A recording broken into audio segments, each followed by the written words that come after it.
Parshas Behar, meaning on the mountain, begins with Hashem speaking to Moshe Rabbeinu on Mount Sinai, saying, "When you come to the land that I am giving you, the land shall rest. It shall be a Sabbath to Hashem." When we received the Torah, we were commanded to follow a 7-year agricultural cycle. It means that we can sow the field and gather produce for 6 years, whereas the 7th year, the Shemitah year, would be a Sabbath to Hashem, where we must completely desist from cultivating the fields. The Shemitah years express our trust in Hashem as provider. Not only does Hashem's blessing ensure our needs during the 7th year, but it extends to 3 years, and that the blessing in the 6th year will bring forth fruit for 3 years. The 6th year will be full of abundance to last during the 7th year, the year of rest, and the blessing will extend to the 1st year of the new cycle, which would seem to be lacking after a year of complete cessation of working the land.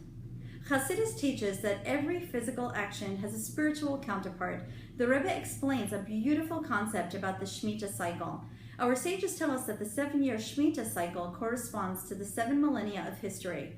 For 6,000 years, man labors in the fields of the material world in preparation for the 7th millennium, a millennium that is holy Shabbat and tranquility for life everlasting. In other words, this is the era of Mashiach. The question, what will we eat in the 7th year, can be asked on the historical plane as well. If the spiritual giants of earlier generations during the first 5 millennia, the patriarchs and matriarchs, the prophets, and the sages of the Talmud, failed to bring about a perfect world, what can be expected of us, who are exhausted and depleted of spirit? Yet the 6th year will be the one to yield and sustain the 7th. Hashem promises to command His blessing to our efforts so that they shall nourish the sabbatical millennium and beyond. Precisely because our resources are so meager, our every trial and achievement is so much more meaningful and so much more precious to Hashem.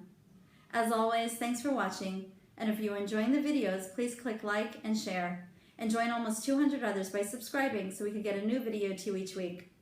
Good Shabbos, everyone.